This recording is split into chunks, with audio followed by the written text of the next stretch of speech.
பரபரப்புடன் இன்றைய தமிழக சட்டமன்றம் கூடியது. கர்நாடக அரசின் மேகதாது அணை கட்டும் முயற்சி தமிழக விவசாயிகளுக்கு மட்டுமின்றி கர்நாடக விவசாயிகளுக்கும் பேராபத்தை தரும். அனைத்து கட்சிகளின் பேராதரவுடன் தீர்மானம் நிறைவேற்றப்பட்டது. வணக்கம், நான் உங்கள் அருணாச்சலம், மாஸ் மீடியா தமிழ், மக்களின் குரல்.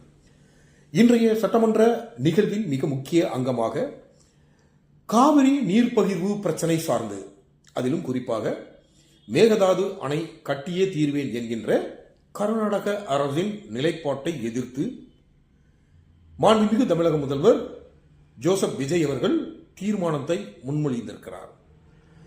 ஒட்டுமொத்த அனைத்து அரசியல் கட்சிகளின் பேராதரவுடன் இந்த தீர்மானம் நிறைவேற்றப்படுகிறது. காவிரி நீர் பகிர்வு குறித்த பிரச்சனை நெடுங்காலமாக நீண்டு கொண்டே இருக்கிறது. இந்த பிரச்சனையை தீர்த்து வைக்க மத்திய அரசு பெரிய முயற்சி எடுக்கவில்லை. அதனுடைய கவனம் பிரித்தாளுவதிலே இருக்கிறது என்பதுதான் தமிழக மக்களின் குற்றச்சாட்டு. இதில் பெரிதும் பாதிக்கப்படக்கூடிய சமுதாயம் விவசாயிகள். அது கர்நாடக விவசாயிகளாக இருந்தாலும் சரி, தமிழக விவசாயிகளாக இருந்தாலும் சரி, இதர மாநிலங்கள், கேரளா, புதுவை, இந்த மாதிரி பலதரப்பட்ட விவசாயிகள் பாதிக்கப்படுகின்றன. இது மட்டுமா அப்படின்னா அது மட்டும் இல்லைங்க.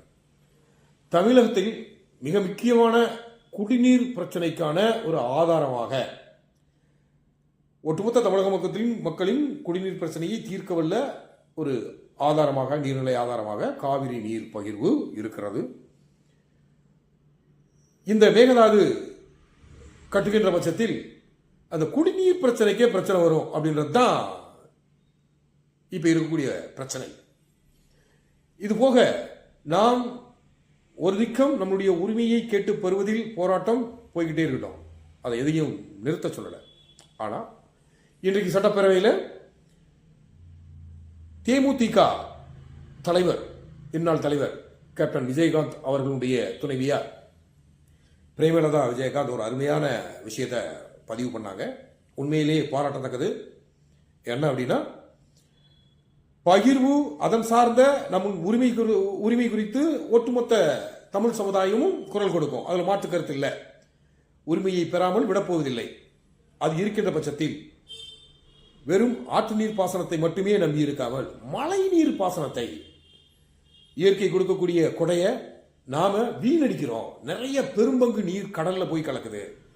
அதை சேமிக்கிறதுக்கான அந்த நீர் வழி சேமிப்பு திட்டங்கள்ல ஆறு, குளம், ஏரி இதுகளை தூர்வாரி ஆக்கிரமிக்கப்பட்டிருக்கக்கூடிய நீர்நிலைகளை கையகப்படுத்தி அதில் நம் நீரை சேமிக்கக்கூடிய ஒரு வாய்ப்பை நம்ம உருவாக்கணும்னாலே நமக்கு பார்த்தீங்கன்னா நீர் வளம் சார்ந்து தன்னிறைவு பெறலாம் அப்படின்றது அவங்களுடைய பாயிண்ட். உண்மையிலே அருமையான பாயிண்ட். இதை கடந்த காலங்களில் இருக்கக்கூடிய ஆட்சியாளர்கள் செஞ்சு முடிச்சாங்களான்றது ஒரு மிகப்பெரிய ஒரு கேள்விக்குறி. காமராஜருக்கு அப்புறம் யாரும் அதில் கவனம் செலுத்தலை. இப்போ அமைஞ்சிருக்கக்கூடிய இந்த தாவேகா அரசு, மாண்புமிகு தமிழக முதல்வர் ஜோசப் விஜய் அவர்களின் அரசு அதில் கவனம் பெற்று அனைத்து நீர்நிலைகளையும் பராமரித்து ஆக்கிரமிப்பு செஞ்சிருக்கக்கூடிய நபர்களை அப்புறப்படுத்தி அதில் நீரை சேமித்தோம்னாலே நாம் நீர்வளம் சார்ந்து தன்னிறைவு பெறலாம். இது உண்மை. இதற்கான நடவடிக்கையை இந்த தாவேக அரசு, மாண்புமிகு தமிழக முதல்வர் ஜோசப் விஜய் எடுப்பாரா? பார்க்கலாம். மாஸ் மீடியா தமிழ் தகவல்கள் சரியானதாக இருந்தா, அது உங்களுக்கு பயனுள்ளதாக இருந்தா லைக் பண்ணுங்க, ஷேர் பண்ணுங்க, சப்ஸ்கிரைப் பண்ணுங்க, பெல் ஐக்கானை டச் பண்ணி நோட்டிஃபிகேஷனை ரிசீவ் பண்ணுங்க. குறிப்பாக உங்களுடைய கருத்துக்களை கமெண்ட் பாக்ஸில் பதிவு பண்ணுங்க. அரசியல் களத்தில் உங்களையும் இணைத்துக் கொள்ளுங்கள். நன்றி.